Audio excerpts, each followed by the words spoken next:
అనుకున్న వాళ్ళే వీళ్ళు అందరూ వదిలేసినప్పుడు ఏం చేయాలంటే కొద్దిగా గ్యాప్ తీసుకోండి గైస్.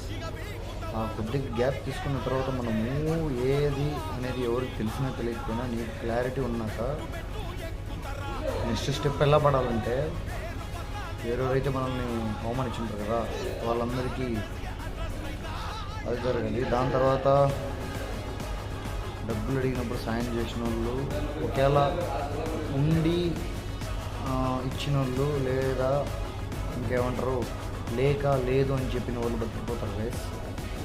ఉండి కొంచెం హేళనగా మాట్లాడి ఇంకా నీకు జాబు డబ్బులు సరిపోలేదా పెద్ద జాబు చిన్న జాబు అని అవమానించిన కొడుకులకి వాళ్ళకేం జరుగుతుందో మనం మన చేతల్లో చూపించాలి, మాటల్లో కదా. ఓకే, తగ్గేది లేదు గైస్. ఎప్పుడైతే నీకు ఈగో వస్తుందో అందరూ అంటారు కదా కోపం మీద డెసిషన్స్ తీసుకోవద్దని, కానీ కోపం మీద కొన్ని డెసిషన్స్ తీసుకోవాలి, ఆలోచించి తీసుకోవాలి. ఓకే, 1-2 సార్లు ఆలోచించి కోపం మీద అదే ఫ్లోలో వెళ్ళిపోతే definitely you will be success guys. Okay, thanks for watching, take care, have a nice day.